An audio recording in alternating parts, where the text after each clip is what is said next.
Linda, for a minute, I was wondering who you were really introducing. Thank you so much. We really appreciate the introduction. Awesome job. To all our people out there on Zoom, Facebook, we want to say welcome. Thank you so much for sticking with us. Life is not perfect, right? That's what happened when life is, there's too many things that happen. We were trying so hard to make sure we had no technical problem, but that's what happens when you plan in life. So thank you for the first few minutes of our technical difficulties, and you're still sticking with us. But today I have the honor to really talk to you about why ATDOE. You know, Destiny has a way of taking shape in many different ways. Some of you have joined us today because you believe in the ATDOE Memorial Foundation cause. Or you might have a purpose that God has placed in your heart and you're still questioning, why? What it is that I need to do? I'm here to share my story with you. When God plays the destiny in your mind, there's nothing you can do about it. Several years ago, when I was born,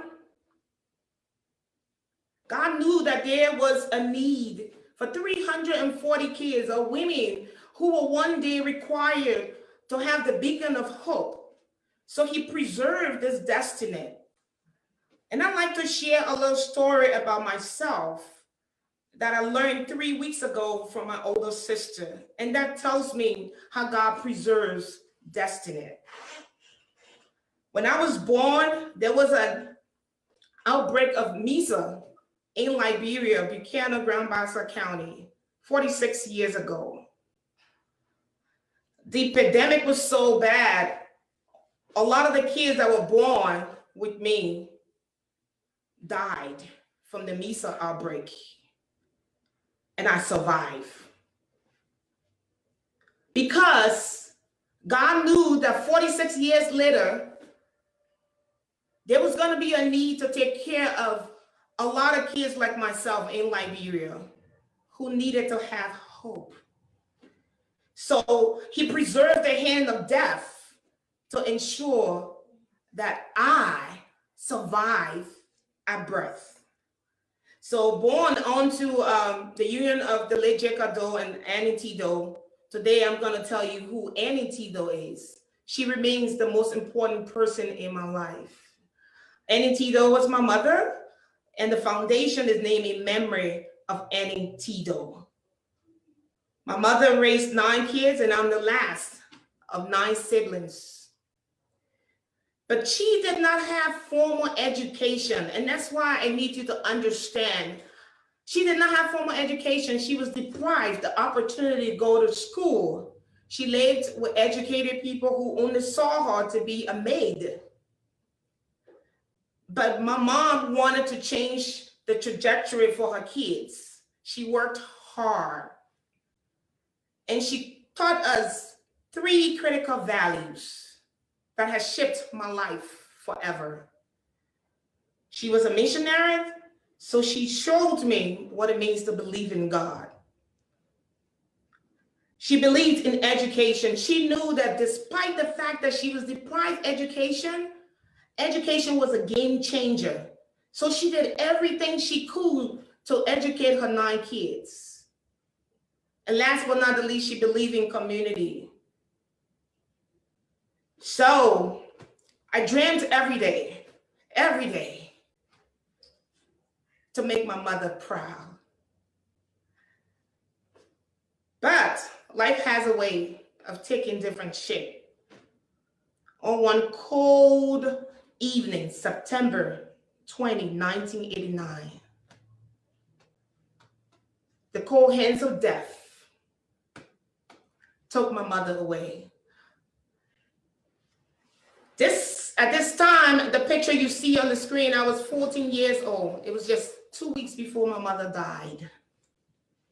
That was the second time I should have died. So the first time from my birth, where God preserved me because he needed me to be a beacon of hope.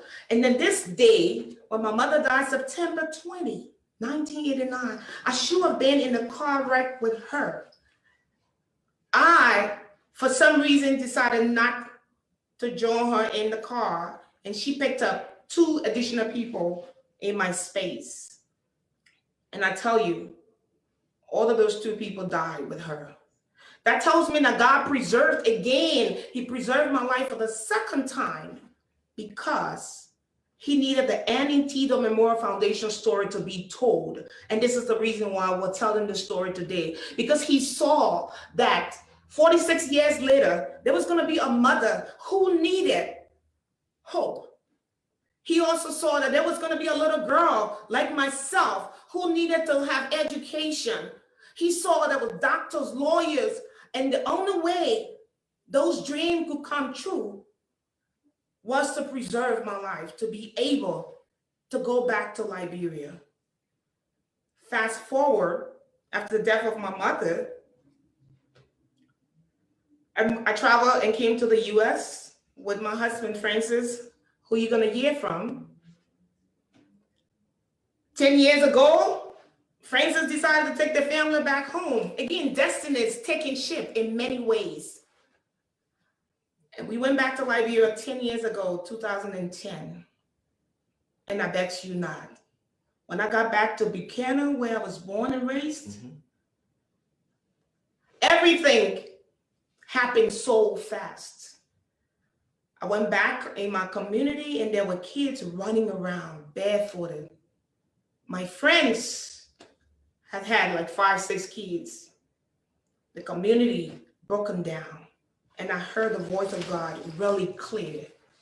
He said, this is the reason I preserve your life, because this is the time to pay forward. There's 3 things you're required to do. Free education, women empowerment. You have to empower these women, and basic health care. So when God calls you, wherever you are today, whatever he's asking you to do, I think the main question here should be, what is my purpose? There was no way I could have walked away from that call. So I became obedient with the support of my family. And all of you today, we have been able to successfully execute on the dreams and purpose of the ATDOE Memorial Foundation.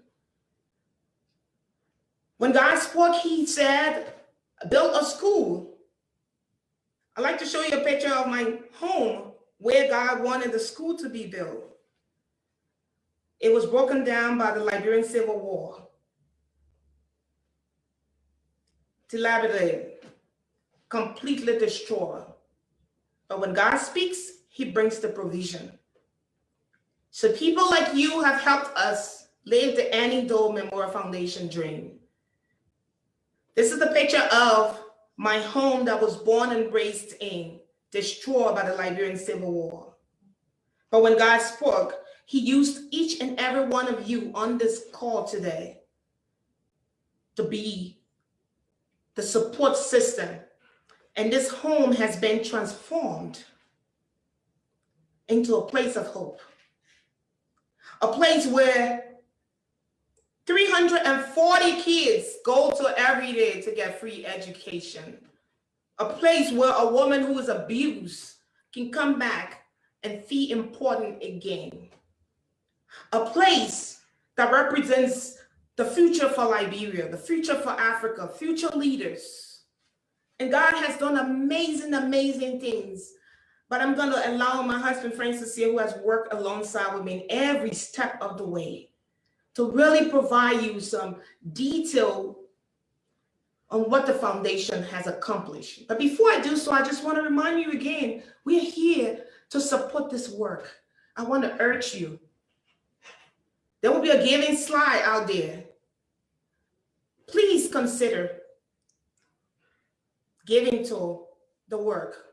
You can go right on our website, atdoemf.org/donate, or simply use your Cash App, $ATDOE1, or many of you may have already received a text from our BAPA 243725. God is doing amazing work through the ATDOE Foundation, and however way you have been able to support, you are making some substantial change, building new leaders. And Francis, my sweetheart, is going to take you through what has happened through the foundation for the last 10 years.